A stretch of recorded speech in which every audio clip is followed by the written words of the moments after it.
강원도 북쪽 깊은 산골, 작고 조용한 마을 북천은 겉보기엔 평화롭고 한적한 곳이었다. 아침마다 산새 소리가 울려 퍼지고 마을 어귀를 따라 흐르는 계곡물은 사계절 맑게 흐른다. 하지만 이 마을 사람들의 얼굴에는 늘 어떤 그늘이 드리워져 있었다. 그 이유는 단 하나, 버스였다. 아니, 정확히 말하자면 버스를 타는 특정 시간에 탑승하는 마동국 때문이었다. 마동국은 40을 넘긴 건달이었다. 키가 190에 가까웠고 어깨는 문짝처럼 넓었다. 팔뚝과 목, 등 전체에 복잡한 문신이 덮여 있었고 항상 험상궂은 표정으로 주변을 압도했다. 그는 본래 서울 출신으로 폭력 사건으로 교도소를 여러 번 들락날락했고 마지막 출소 후 어디론가 사라졌다가 몇 년 전부터 북천마을 인근의 모습을 드러내기 시작했다. 누구도 그가 왜 이곳에 정착했는지 정확히 알지 못했지만 사람들은 그와 엮이길 꺼려하며 애써 외면했다. 문제는 그가 마을 주민들이 가장 많이 이용하는 북천, 원주 노선 시내버스를 제멋대로 이용한다는 것이었다.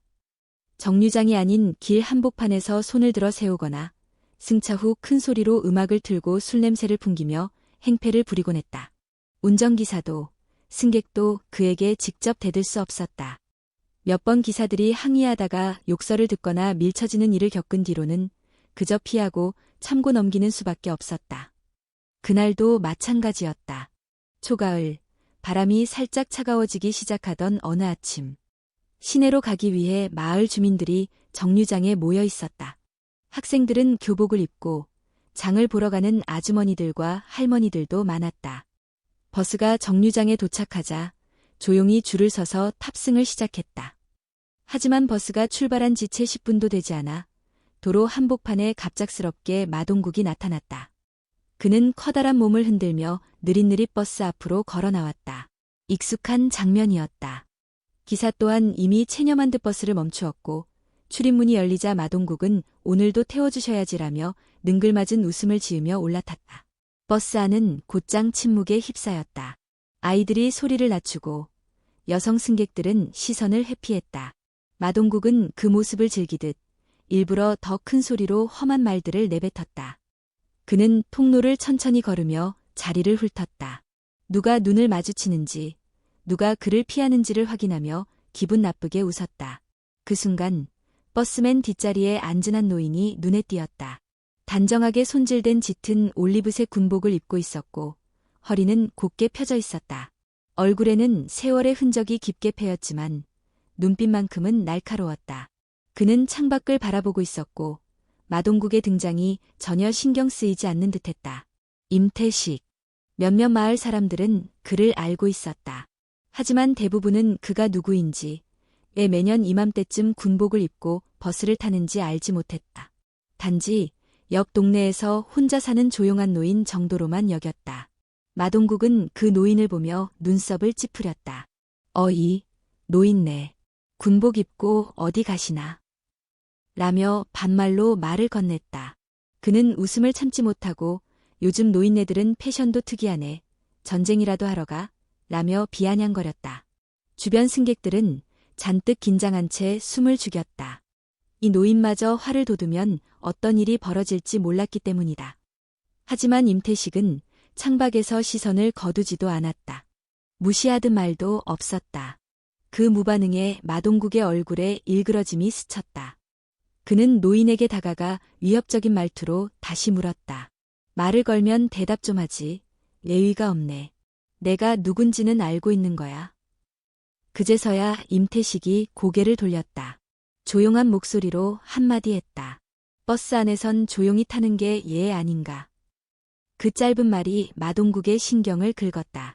그는 순간적으로 소리를 질렀고 분위기는 일촉즉발의 긴장으로 바뀌었다. 승객들은 혹시라도 싸움이 벌어질까 좌석 깊숙이 몸을 움츠렸다. 그리고 그 다음 순간 상황은 모두의 예상을 깨고 완전히 뒤집혔다. 순간 버스 안의 공기는 얼어붙은 듯 정적에 휩싸였다. 마동국은 노인의 반응 없는 눈빛에 모욕감을 느꼈고 그것이 그의 자존심을 자극했다. 그는 일부러 크게 웃으며 주위를 둘러봤다. 봐라, 이 노인네가 감히 날 무시한다. 웃기지 않냐? 그의 목소리는 비웃음과 분노가 뒤섞인 톤이었다. 기사의 손은 핸들 위에서 떨리고 있었다.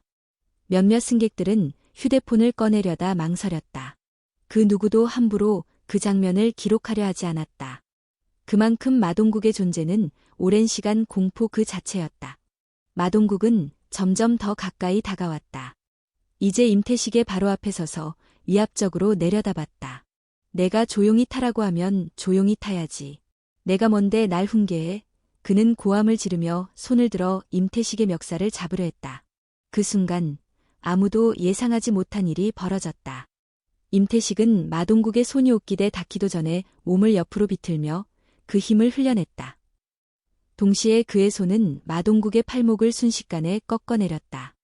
비틀린 팔목으로 인해 중심을 잃은 마동국은 그대로 앞으로 고꾸라졌고 임태식은 정확히 그 타이밍에 손날로 그의 목덜미를 강하게 가격했다. 퍽 하고 낮고 무거운 소리가 울렸다.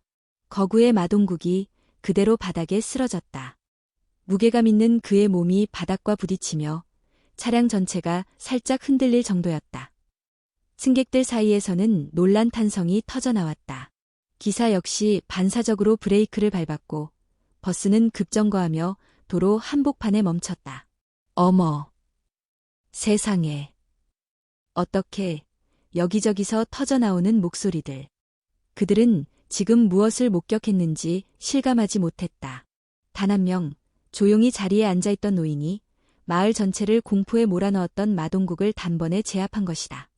임태식은 평온하게 일어나 주변을 둘러보며 말했다. 큰 소란을 일으켜 죄송합니다. 기사님, 계속 운행 부탁드립니다. 승객 여러분, 혹시 놀라셨다면 사과드립니다. 그 목소리는 낮고 담담했지만 버스 안에 누구도 그를 평범한 노인으로 볼 수 없었다. 임태식은 쓰러진 마동국 곁으로 다가가 조심스레 발끝으로 그의 몸을 살짝 건드렸다. 젊은이, 정신 차리게. 마동국은 흐릿한 눈을 뜨며 멍한 표정을 지었다. 온몸이 마비된 듯 움직이지 못했고 무엇보다도 임태식과 마주친 순간 그는 공포에 사로잡힌 눈빛을 보였다. 그 눈빛은 단순한 신체적 충격 때문이 아니었다. 그는 본능적으로 느꼈다. 이 노인은 자신이 지금껏 함부로 대했던 평범한 사람들과는 전혀 다르다는 것. 오히려 자신의 위협을 두려워하지 않고 정확히 제압할 수 있는 실력을 갖춘 진짜 위험한 사람이라는 것을. 당신, 도대체 뭐야? 마동국은 간신히 중얼거렸다. 그에게 이런 굴욕은 생애 처음이었다. 몸집도 훨씬 작고 나이도 2배가 넘는 노인에게 단 한 번의 움직임으로 무력화되었다. 더욱이 그 눈빛. 냉정하고 침착하며 살짝 비껴진 살기. 그것은 조직 두목에게서도 느끼지 못한 전장의 사람만이 지닌 냉혹한 기운이었다. 임태식은 한참을 마동국의 눈을 바라보다가 낮게 말했다. 이번엔 경고로 끝내지. 하지만 다시 이 버스에서 같은 짓을 한다면 그땐 나도 다르게 행동할 걸세. 말은 조용했지만 그 의미는 단호했다. 마치 법을 선포하는 듯한 느낌이 들 정도였다. 주변 승객들은 여전히 충격에서 벗어나지 못했다. 누군가는 작게 박수를 쳤고 누군가는 눈가에 눈물이 맺혔다. 그동안 매번 마동국에게 침묵하며 참아야 했던 순간들이 이제야 벗겨지는 듯했다. 버스 기사는 조심스레 마이크를 들었다. 다시 출발하겠습니다. 모두 안전벨트 착용해주세요. 그 목소리는 떨렸지만 동시에 안도와 감사가 담겨 있었다. 마동국은 여전히 자리에 일어나지 못한 채 고개를 떨군 채 숨을 고르고 있었다. 그날 이후 북천 마을에는 단 하루 만에 새로운 전설이 생겼다. 군복 입은 노인에게 마동국이 한 방에 당했다. 소문은 입에서 입으로, 골목에서 시장으로, 심지어 인근 원주까지 퍼져나갔다. 하지만 정작 당사자인 임태식은 다음 날 아무 일도 없었던 듯 조용히 마을을 거닐고 시장에서 장을 보며 마당에서 고추를 말리는 평범한 노인으로 돌아갔다. 사람들은 조심스럽게 그를 쳐다보았지만 그 어떤 질문도 감히 하지 못했다. 그저 마음속에 남은 것은 하나였다. 진짜 강한 사람은 굳이 자신을 드러내지 않는다. 그리고 한편 그날 쓰러진 마동국은 그 밤 처음으로 악몽에 시달렸다. 그날 밤 마동국은 좀처럼 잠들지 못했다. 불 꺼진 방 안에서 그는 누운 채 천장을 바라보았다. 술기운도 없이 맨정신으로 밤을 보내는 건 오랜만이었다. 무거운 침묵 속에서 낮에 있었던 일이 수없이 머릿속을 반복 재생했다. 눈앞에 계속해서 노인의 눈빛이 떠올랐다. 날카롭고 깊은 그 눈빛. 마치 모든 걸 꿰뚫어보는 듯한 시선. 그리고 무엇보다 굴욕적인 패배의 순간. 한 손으로도 꺾을 수 없을 것 같았던 자신이 단 한 번의 움직임에 쓰러졌다는 사실이 믿기지 않았다. 머리는 인정하려 하지 않았지만 몸은 분명히 기억하고 있었다. 여전히 팔목은 욱신거렸고 목덜미는 둔하게 얼얼했다. 온몸이 피로와 무력감에 휩싸였다. 동시에 이상한 감정이 몰려왔다. 분노와 당혹감, 그리고 설명할 수 없는 두려움. 그는 그동안 살아오면서 무서운 감정을 느낀 적이 거의 없었다. 어린 시절부터 버림받고 청소년기엔 폭력으로 살아남았다.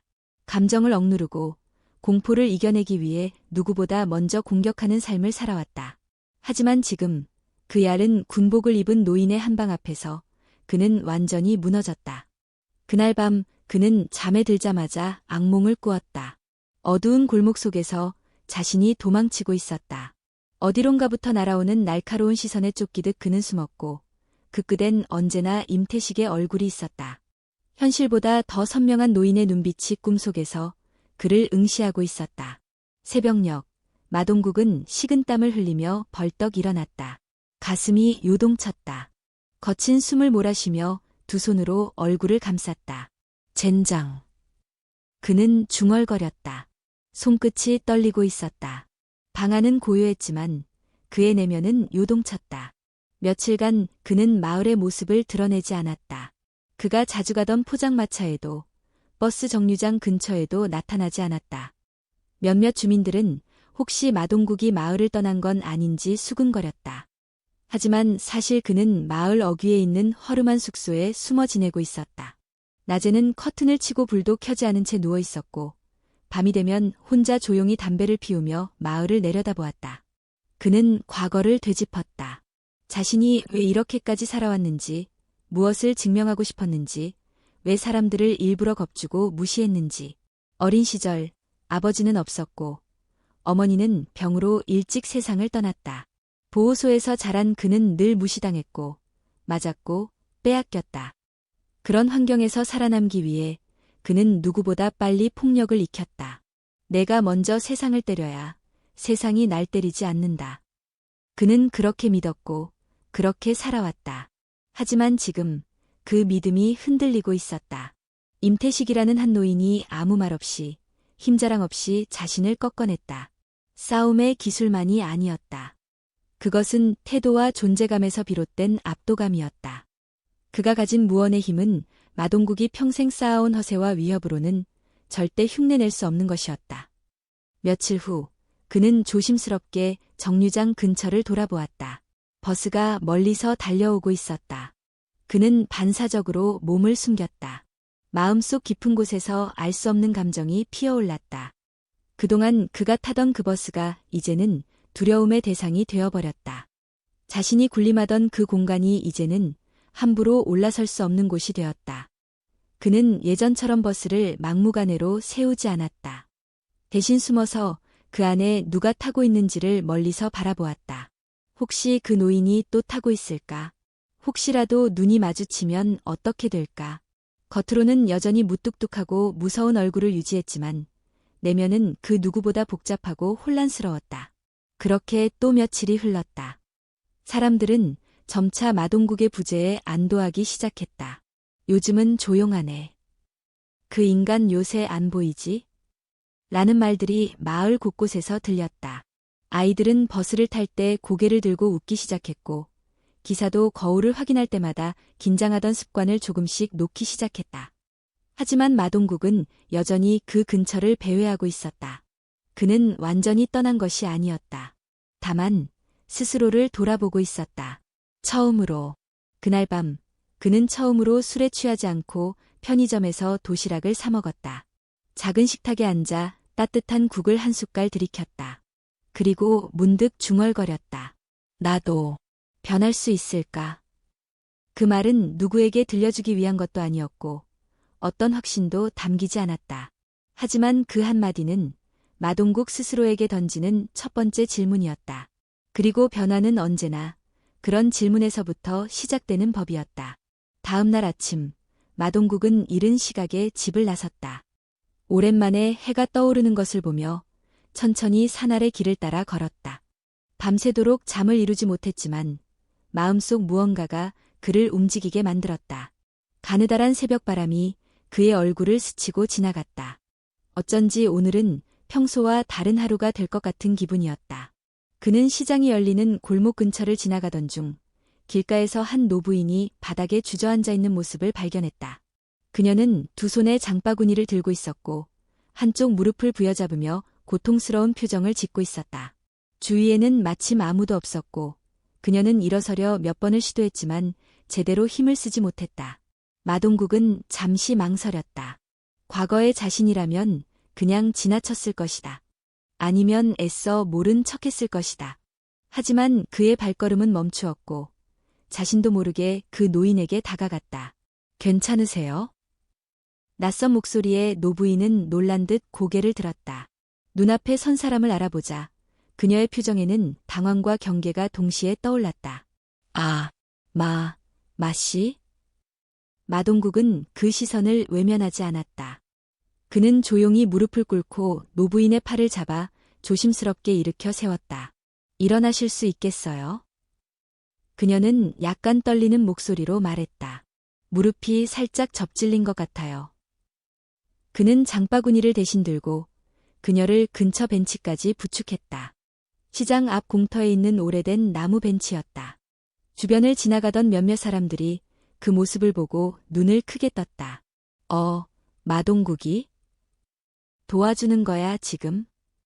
노부인이 벤치에 앉자 마동국은 그녀의 장바구니에서 떨어진 사과 하나를 주워 담아주었다. 그녀는 여전히 긴장한 듯하지만 조금씩 안정을 되찾았다. 고마워. 이런 모습 처음 보네요. 마동국은 그녀의 시선을 피하지 않았다. 사람이 계속 똑같을 순 없잖아요. 그는 천천히 일어서며 장바구니를 그녀의 곁에 내려놓았다. 무릎 괜찮아지면 조심히 가세요. 그리고는 더 말없이 천천히 자리를 떠났다. 그 모습을 바라보던 노부인은 한동안 말을 잇지 못했다. 주위에서 이 장면을 목격한 사람들도 마찬가지였다. 누구도 예상하지 못한 일이었다. 마을 사람들이 두려움에 떨며 피하던 그 마동국이 지금 누군가를 도와주고 있었다. 그것도 아무런 대가 없이 조용히 당연한 듯이. 그날 오후 그 이야기는 빠르게 마을 전역으로 퍼졌다. 마동국이 할머니를 부축했대. 장바구니도 들어줬다더라. 말도 곱게 했대. 의심과 놀라움이 섞인 수군거림이 계속 이어졌다. 일부는 그게 뭐 대수냐. 변한 척하는 거겠지. 라며 냉소했지만 또 어떤 이들은 조용히 고개를 끄덕였다. 그리고 그날 저녁 마동국은 다시 한번 낯익은 얼굴과 마주쳤다. 마을 언덕 아래 오래된 돌담길을 걷던 중 저 멀리서 군복을 입은 익숙한 실루엣이 걸어오고 있었다. 임태식이었다. 마동국은 본능적으로 발걸음을 멈췄다. 그의 심장은 갑작스레 빨라졌고 순간 몸을 돌려 피할까 고민했다. 하지만 곧 자신도 모르게 발걸음을 멈추고 그 자리에 섰다.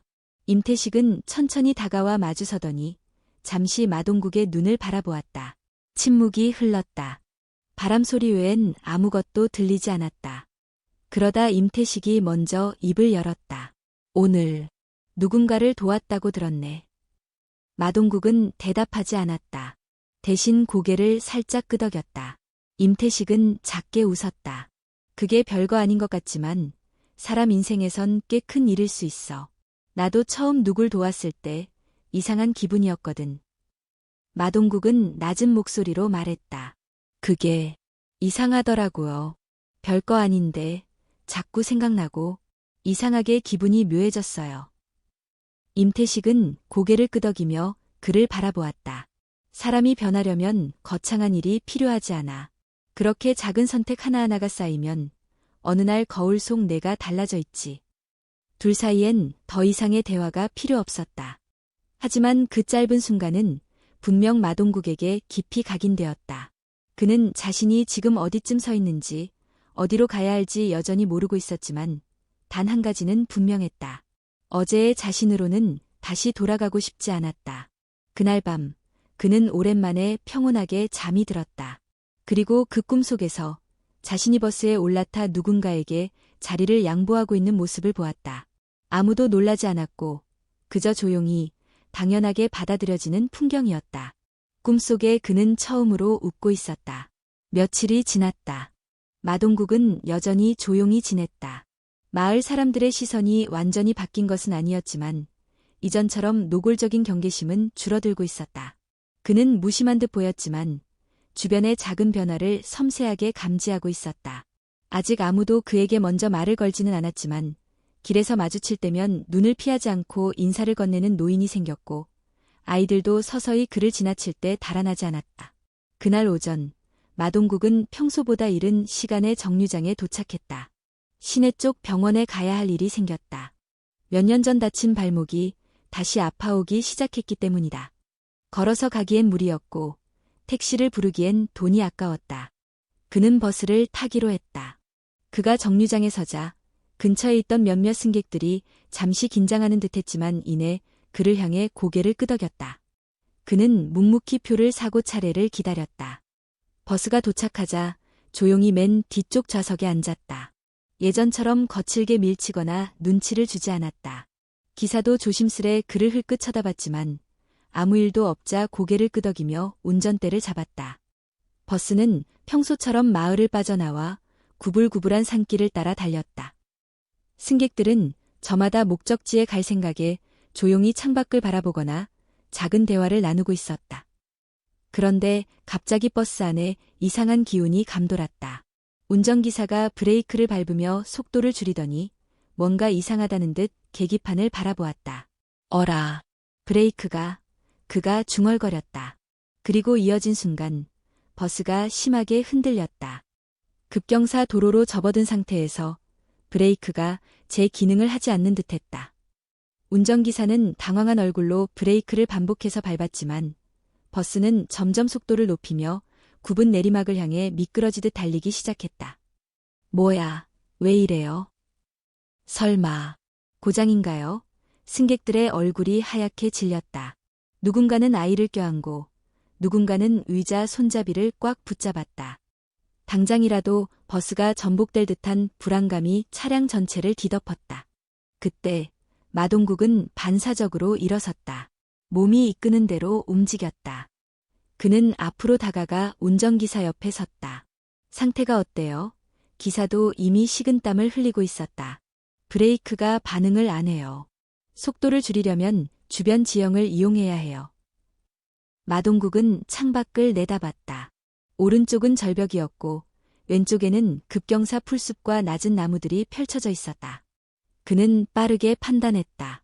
저쪽으로 차체를 밀면 풀숲을 타고 충격을 줄일 수 있어요. 오른쪽은 위험합니다. 기사는 당황한 채 물었다. 그걸 어떻게 알아요? 마동국은 짧게 대답했다. 과거에 비슷한 상황을 겪은 적이 있습니다. 그 말에 기사와 몇몇 승객이 놀랐지만 지금은 따질 시간이 아니었다. 마동국은 기사에게 방향을 유도했고 차량은 풀숲 쪽으로 기울기 시작했다. 모두 꽉 잡으세요. 충격이 옵니다. 마동국의 목소리가 버스 안을 울렸다. 그는 다시 맨 뒤쪽으로 달려가 노약자와 아이들 옆에 섰다. 아이부터, 그리고 어르신들 먼저. 차가 멈추는 순간 바로 내리세요. 버스는 풀숲을 스치며 빠르게 미끄러지다가 덜컹하는 소리와 함께 멈춰섰다.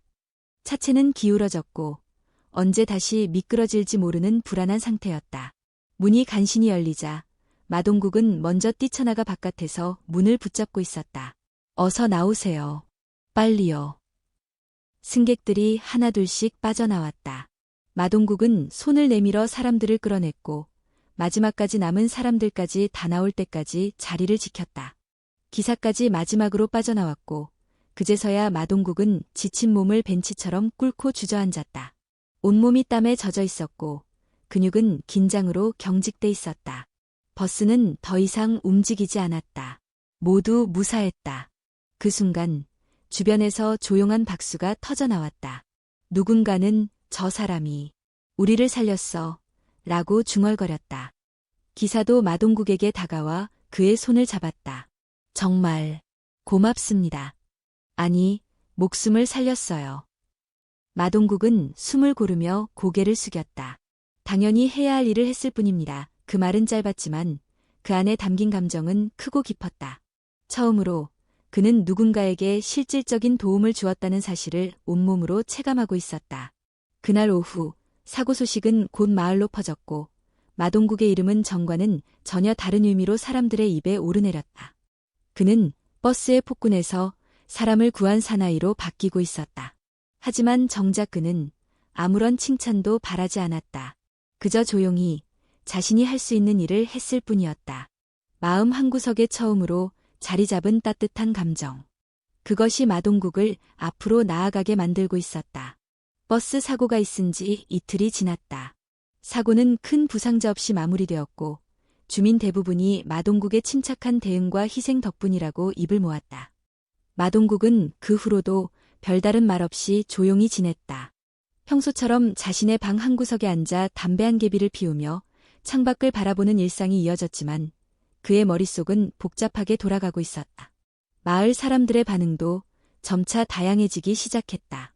처음에는 칭찬과 놀라움이 주를 이뤘지만 시간이 흐르며 그에 대한 감정이 이면에서 뒤섞이기 시작했다. 몇몇 주민은 여전히 그를 경계했다. 그동안 당했던 불쾌한 기억은 쉽게 잊히지 않았기 때문이었다. 그 사람이 버스에서 사람을 구했다고 해서 지난 일들이 사라지는 건 아니잖아. 맞아. 우리 아버지 병원에 입원하셨을 때도 마동국 때문에 크게 다쳤었지. 이제 와서 착한 척한다고 그게 다 용서되나? 반면 다른 이들은 그렇게 말하는 이들을 조용히 가라앉히려 했다. 우리 모두 봤잖아. 그 사람이 앞장서서 사람들을 끌어내고 마지막까지 남았던 거. 사람이 바뀌려면 누군가는 기회를 줘야 하지 않겠어? 그렇게 살아왔던 사람이 변하려고 하면 우린 그걸 외면해도 되는 걸까? 논쟁은 특히 마을 회관에서 열린 소규모 간담회에서 더 격화되었다. 마을 이장이 마동국의 행동을 공식적으로 칭찬하며 앞으로도 마을의 일원으로 받아들여야 하지 않겠느냐고 제안하자 회의장은 술렁이기 시작했다. 한 중년 남자가 손을 들고 말했다. 이장님 말씀은 이해합니다. 하지만 저희 가족은 마동국 때문에 몇 년을 불안에 떨며 살아왔습니다. 제 딸이 버스에서 어떤 일을 당했는지 아직도 생생해요. 그런 사람을 그냥 덮고 넘어가자고요? 이에 대해 조용히 앉아있던 노인이 한마디 던졌다. 나도 그 사람이 한 일 다 기억하지. 하지만 사람이 바뀌는 걸 눈앞에서 봤을 때 외면하는 게 더 잔인한 거 아닌가. 사람들은 잠시 말을 잇지 못했다. 그런 분위기 속에서 마을의 몇몇 청년들은 조심스레 의견을 보탰다. 예전엔 솔직히 무서웠죠. 근데 최근엔 마동국 씨가 시장 일도 거들고 무거운 짐도 먼저 들어주고 뭐랄까 좀 달라졌다고 느껴져요. 그리고 회의가 거의 끝날 무렵 조용히 구석에 앉아있던 인물이 자리에서 일어났다. 임태식이었다. 늘처럼 단정한 복장에 묵직한 눈빛을 간직한 그는 천천히 앞에 섰다. 여러분, 사람은 누구나 실수를 합니다. 어떤 이는 그 실수를 인정하지 못하고 더 깊은 어둠으로 빠지기도 하지요. 하지만 어떤 이는 자신이 틀렸음을 깨닫고 다시 걸으려 합니다. 중요한 건 우리가 그 순간에 어떤 선택을 하느냐입니다. 그의 말에 사람들은 숨을 죽였다. 임태식의 존재는 이미 많은 이들에게 신뢰와 존경을 받고 있었다. 그가 말을 이어갔다. 저는 군에서 수많은 젊은이들을 훈련시키고 함께 전장을 다녀왔습니다. 생과 사의 경계를 넘나들며 느낀 건 단 하나였습니다. 진짜 용기는 잘못을 인정하고 다시 일어서는 것에서 나옵니다. 그는 사람들을 둘러보며 마지막으로 말했다. 마동국 씨는 지금 그걸 하고 있는 겁니다. 완벽하진 않아도 분명 그는 달라지려 애쓰고 있습니다.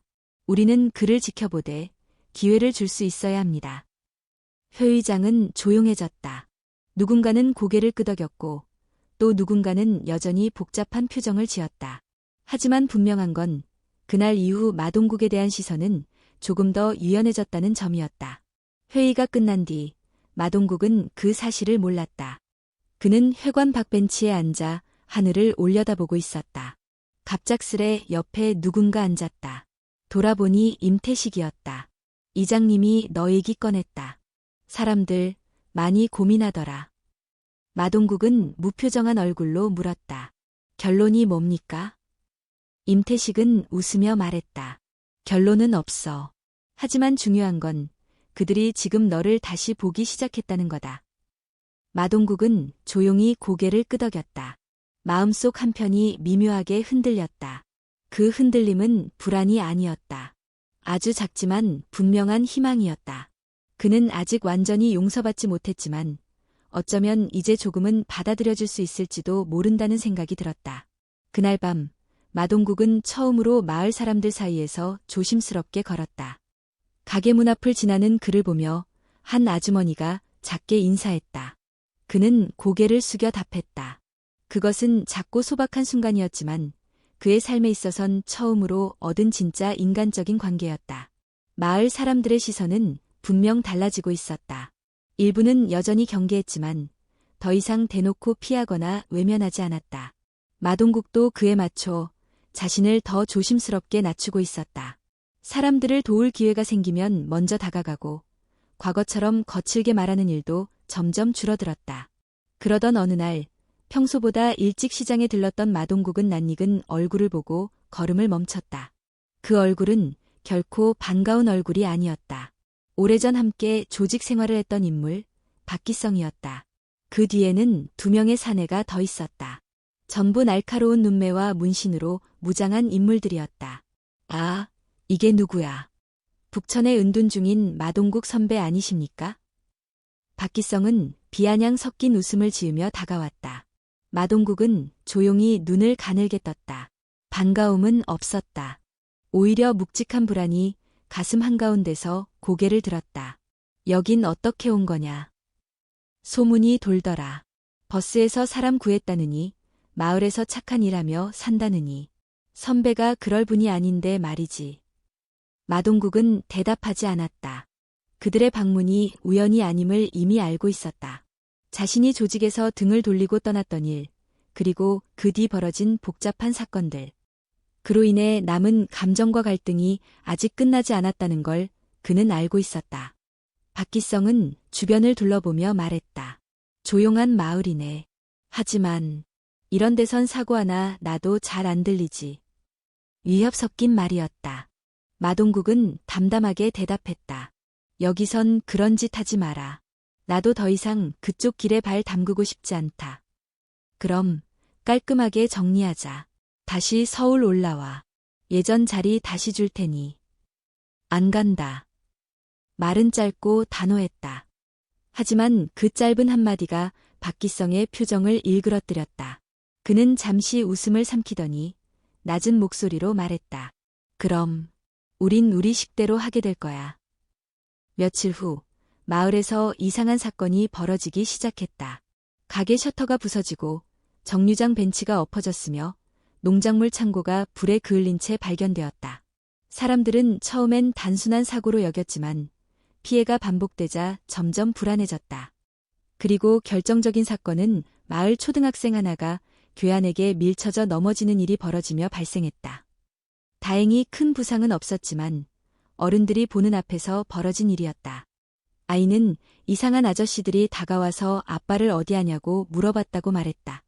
소식은 빠르게 퍼졌고 주민들은 다시 두려움에 사로잡혔다. 혹시 예전 마동국과 연관된 사람들이 아닐까? 다시 마을에 문제가 생기는 건 아닌가? 이 모든 상황을 알고 있는 마동국은 깊은 고민에 빠졌다. 그는 누구보다 이 사태의 본질을 잘 알고 있었다. 자신을 찾아온 박기성과 그 일당이 경고의 의미로 벌이는 일들이라는 것을. 밤늦게 임태식을 찾아간 마동국은 조용히 입을 열었다. 죄송합니다. 결국 이래서 저 같은 놈이 조용히 살 수 없는 겁니다. 임태식은 말없이 그의 얼굴을 바라보았다. 마동국은 눈을 내리깔며 말했다.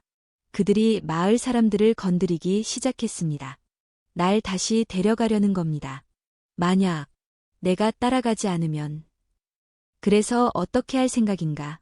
임태식의 물음은 간결했다. 마동국은 숨을 깊게 들이쉬며 말했다. 이젠 도망치고 싶지 않습니다. 그동안 내가 어떤 삶을 살았든 지금 이곳에서 바꾸고 싶었습니다. 그리고 지금은 여길 지키고 싶어요. 예전엔 그럴 생각조차 못했지만 지금은 다릅니다. 임태식은 미소를 지었다. 좋다. 이제 그 생각이 내 진짜 무기다. 다음 날 마동국은 마을 회관 앞에 섰다. 그는 마을 사람들에게 자신의 과거를 숨기지 않고 이야기했다. 자신이 어떤 삶을 살았는지, 어떤 사람들과 연을 맺었는지, 그리고 지금 어떤 위협이 다가오고 있는지를 솔직히 털어놓았다. 이젠 제 잘못이 여러분께 피해를 주는 일이 없게 하고 싶습니다.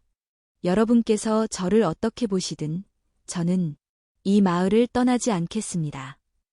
사람들은 놀랐지만 그의 말 속에 담긴 진심을 느꼈다. 어떤 이는 고개를 돌렸고 어떤 이는 조용히 눈물을 훔쳤다. 임태식은 그의 옆에 서서 천천히 한마디 덧붙였다. 이제부터는 우리 모두 이 마을을 지킬 준비가 되어 있어야 합니다. 그리고 마동국은 혼자가 아니었다. 해가 지고 어둠이 마을을 덮기 시작한 어느 늦은 저녁, 북천 마을의 공기에는 묘한 긴장감이 감돌고 있었다. 낮에는 평소와 다름없는 하루처럼 보였지만 몇몇 주민은 눈치챘다. 이상하게 돌아다니는 외부 차량, 어슬렁거리는 낯선 남자들. 누구도 직접적인 피해를 입진 않았지만 그 분위기는 마치 폭풍 전의 고요함과 같았다. 마동국은 하루 종일 마을 어귀를 오가며 주변을 살폈다. 누군가를 기다리는 것처럼. 그리고 드디어 해가 완전히 지고 달빛이 희미해질 무렵 그는 모습을 드러낸 그들을 다시 마주했다. 박기성과 그의 부하 2명. 그들은 무표정한 얼굴로 천천히 걸어왔다. 마을 회관 근처 가로등 불빛 아래에서 셋은 멈춰섰고 마동국은 말없이 그들을 마주했다. 공기는 무겁게 가라앉았고 바람조차 잠든 듯 조용했다. 기어이 일해야겠냐? 마동국이 낮은 목소리로 말했다. 박기성은 웃으며 대답했다. 내가 묻고 싶은 말이 그거야. 너도 예전엔 잘 알았잖아. 이 세계에선 한 번 나온다고 끝이 아니란 걸. 여긴 내가 지키고 싶은 마을이다. 여기 사람들, 너희 같은 인간들과는 다르다. 그래, 그럼 한번 증명해봐. 그 말이 떨어지자마자 박기성의 부하가 한 걸음 앞으로 나섰다. 그는 마치 싸움을 즐기는 듯한 표정이었다. 마동국은 자세를 낮추었다. 더는 물러설 곳이 없었다. 그리고 그 순간 누군가 그의 옆에 천천히 다가왔다. 군복을 단정히 입은 임태식이었다. 너희가 찾는 상대가 한 명 더 있다면 나도 준비되어 있다. 박기성의 표정이 일그러졌다. 이 노인이 뭐라고? 임태식은 말없이 발을 딛고 섰다. 그의 눈빛은 흔들림 없고 동작은 군더더기 없이 절제되어 있었다. 그의 옆에 선 마동국 또한 이전의 혼란스러운 눈빛이 아니었다. 두 사람은 서로 눈을 마주보지도 않았지만 이미 그 사이에는 확고한 신뢰가 서 있었다. 박기성의 부하가 달려들었고 마동국은 피하지 않았다. 정면으로 받아치며 그의 중심을 무너뜨렸다. 격투는 거칠고 빠르게 진행되었지만 마동국은 이전과 달랐다. 그는 힘으로 누르지 않았고 공격보다는 방어에 집중했다. 과거의 자신이라면 상대를 쓰러뜨리는 데 혈안이 되었겠지만 지금의 그는 누군가를 다치게 하는 대신 넘어지게 하지 않는 쪽을 택하고 있었다. 한편 임태식은 놀라운 침착함으로 상대를 제압했다. 단 한 번의 움직임으로 공격을 피하고 빈틈을 노려 상대의 손목을 꺾고 바닥에 눕혔다. 격투라기보다는 훈련된 병사의 작전처럼 정확하고 깔끔했다. 박기성은 점점 당황해갔다. 그는 주변을 둘러보며 도망칠 틈을 찾았지만 이미 늦었다. 마을의 몇몇 청년들이 마동국의 연락을 받고 먼발치에서 지켜보고 있었고 경찰도 이미 임태식이 조용히 요청해둔 상태였다. 경광등이 멀리서 반짝이기 시작했다. 박기성은 이를 악물고 말했다. 넌 예전부터 이상한 놈이었어. 힘도 있으면서 왜 항상 뒤를 돌아보는 거야? 마동국은 대답하지 않았다. 그는 단지 박기성을 향해 다가갔다. 그리고 낮게 말했다. 이젠 내 뒤에 지켜야 할 사람들이 생겼다. 그 말에 박기성은 순간 아무 말도 하지 못했다. 그는 발걸음을 돌리려다 경찰에 붙잡혔고 그와 그의 부하들은 그대로 연행되었다. 마동국은 그들의 뒷모습을 말없이 지켜보았다. 싸움은 끝났다. 누구도 크게 다치지 않았고 마을은 지켜졌다. 사람들은 이튿날 사건을 들었고 놀라움과 안도의 한숨이 섞인 반응을 보였다. 정말로 그 사람이 마을을 지켰다고? 그 노인도 그렇고 둘이 함께 서 있었다던데. 이제는 믿어도 되지 않을까. 그날 저녁 마동국은 회관 앞벤치에 앉아 있었다. 임태식이 옆에 다가와 앉았다. 수고했네. 제가 아니라 선생님 덕입니다. 아니, 이번엔 자네가 앞섰지. 이제 자네는 정말로 여기에 서 있는 사람이다. 그 말에 마동국은 처음으로 작은 미소를 지었다. 오래전 누군가에게 인정받고 싶어 몸부림쳤던 그 시절과는 전혀 다른 느낌이었다. 이건 억지로 얻어낸 존경이 아닌 스스로 만들어낸 결과였다. 별이 떠오르기 시작했다. 밤하늘 아래 두 사람은 말없이 앉아 마을을 내려다보았다. 오늘 밤 북천은 조용했고 무엇보다 평화로웠다. 이른 아침 북천 마을의 하늘은 유난히 맑았다. 전날 밤의 소동이 무색할 정도로 바람은 부드럽고 새소리는 평화로웠다. 마을 어귀에서는 장을 보러 가려는 이들이 버스를 기다리고 있었고 누군가는 밭으로 향하는 삽을 챙기고 있었다. 평소처럼 보였지만 마을 안쪽으로 들어가면 누구나 알 수 있었다. 분위기가 바뀌었다는 걸. 며칠 전까지는 말없이 고개만 돌리던 사람들이 이제는 눈을 마주치며 인사를 건넸다. 시장 골목을 걷는 마동국에게 가게 주인은 이봐요, 마씨. 배추 한 포기 가져가요. 어제 도와줬잖아 라며 미소 지었다. 아이들은 그를 피해 달아나지 않았고 어떤 아이는 다가와 물었다. 아저씨, 진짜 나쁜 사람 때려잡았어요? 마동국은 잠시 멈칫했지만 곧 조용히 고개를 끄덕였다. 응, 근데 싸우지 않는 게 제일 좋아. 그 말을 들은 아이는 고개를 끄덕이며 달려갔다. 그 뒷모습을 바라보며 마동국은 깊은 숨을 내쉬었다. 마음속 깊은 곳에서 천천히 뭔가가 녹아내리는 기분이었다.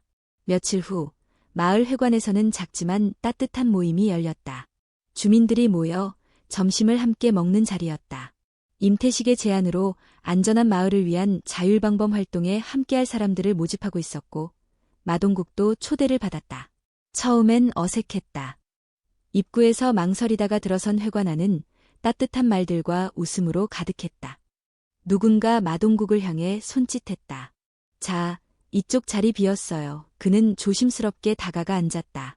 상 위엔 김치찌개와 잡채, 나물 몇 가지가 놓여 있었고 종이컵엔 따뜻한 보리차가 따르고 있었다. 누군가 조용히 물었다. 그쪽. 아니, 마씨는 요즘 뭐하고 지내요? 마동국은 생각 끝에 말했다. 그냥 여기저기 일손이 필요한 곳 있으면 도와드리고 있어요. 그 말에 몇몇 사람들이 고개를 끄덕였다. 힘이 좋으니깐 농사일 같이 하면 되겠네. 다음 주에 우리 창고 지붕 수리할 건데 같이 해볼래요? 그렇게 시작이었다. 작고 소소한 신뢰가 하나씩 쌓여갔다. 마동국은 무거운 벽돌을 나르고 소를 몰고 노인들의 농기구를 정리해 주었다. 처음엔 저 사람이 정말 달라졌을까라는 의심이 따라다녔지만 시간이 흐를수록 마을 사람들은 그를 이제는 같은 마을 사람이라 부르기 시작했다. 그리고 어느 날 버스를 타야 할 일이 생겼다. 이전과 달리 아무도 그를 피하거나 눈치를 보지 않았다. 그는 차비를 내고 뒷자리 한켠에 조용히 앉았다. 버스 안에는 임태식도 있었다. 두 사람은 서로를 보고 살짝 웃었다. 말은 하지 않았지만 그 미소 하나에 많은 감정이 담겨 있었다. 승객 중 어떤 노인이 갑자기 자리에서 비틀거리며 넘어질 뻔했다. 마동국은 본능적으로 자리에서 일어나 노인을 부축했다. 괜찮으세요? 아이고, 고맙네. 이 버스는 이제 참 든든하구먼. 그 말은 마동국의 가슴에 묘한 울림을 남겼다. 예전에는 공포의 상징이었던 그가 이제는 안전의 상징이 되어가고 있었다. 며칠 후 그는 면사무소에서 연락을 받았다. 버스 노선을 중심으로 한 지역 안전관리 인력 보조로 채용할 수 있다는 제안이었다. 그는 잠시 망설였지만 곧 고개를 끄덕였다. 정식 직책은 아니지만 자네처럼 책임감 있는 사람이 필요한 자리지. 어때? 한번 해보겠습니다. 그렇게 마동국은 다시 버스에 오르게 되었다.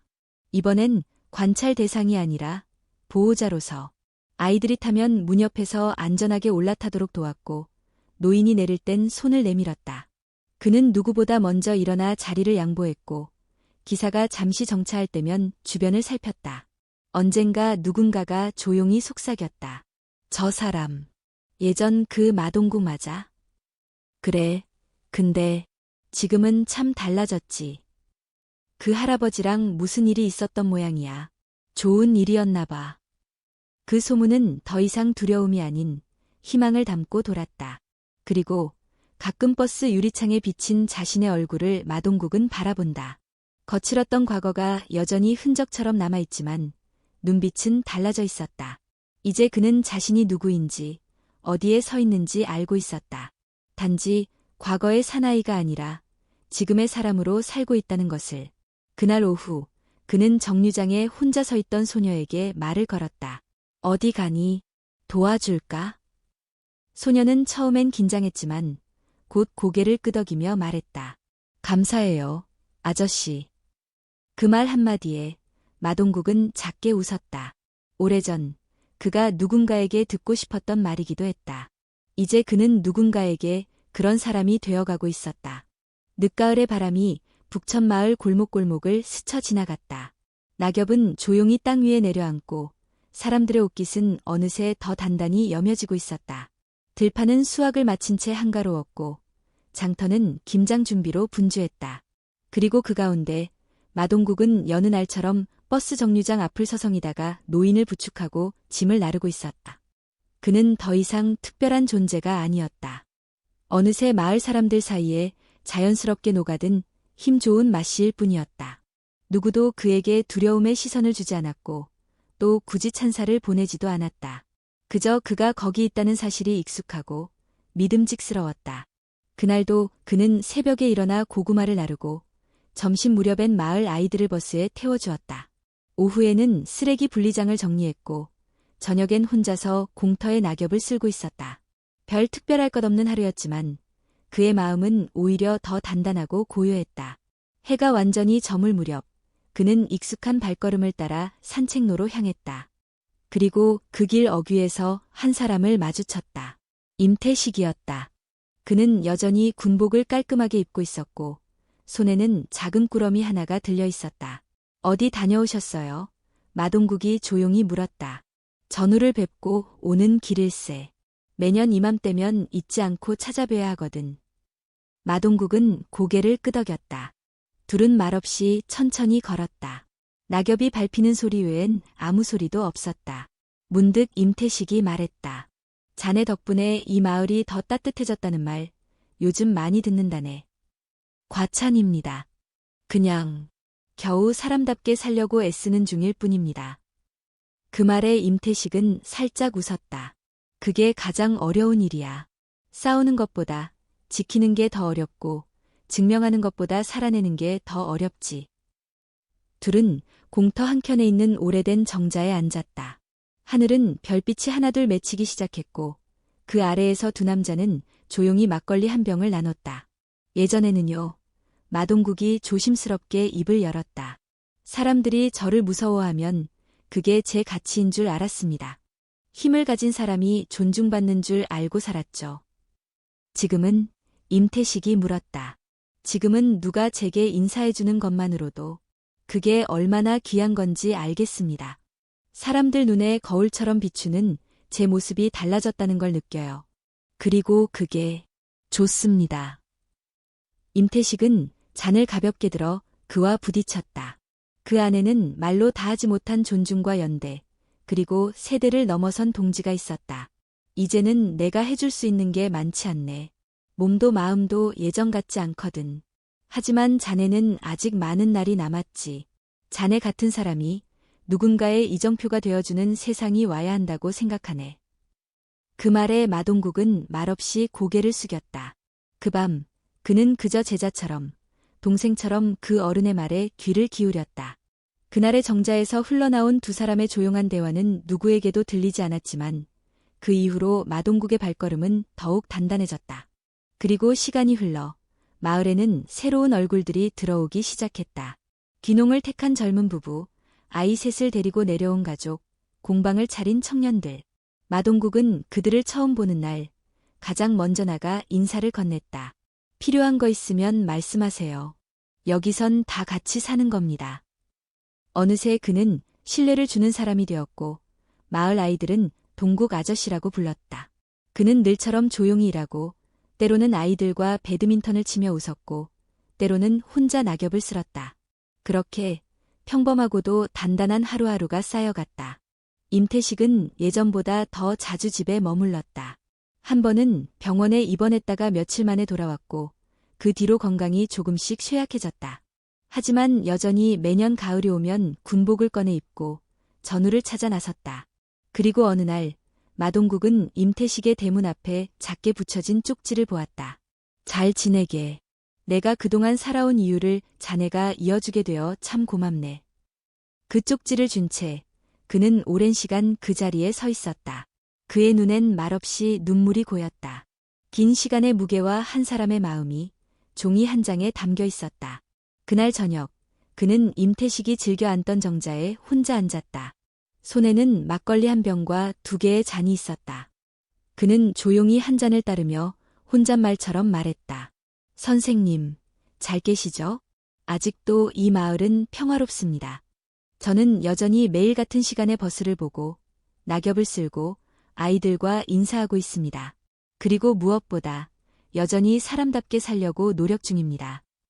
그 밤 정자 위로 별이 더 선명히 빛났다. 누구도 알지 못했지만 그 자리는 이제 전설의 자리였다. 한때 거칠게 세상을 살아낸 사내와 전장을 지나온 노인이 나란히 앉아 서로를 이해하고 사람을 바꾸는 힘이란 어떤 것인지를 증명했던 자리. 마을 사람들은 말하곤 했다. 그날 버스에서 그 노인이 깡패를 한 방에 눕혔다며? 그리고 누군가는 조용히 덧붙였다. 그래서 지금 이 마을이 이토록 따뜻한 거야. 이야기는 그렇게 끝이 났고 전설은 조용히 사람들의 마음에 남았다.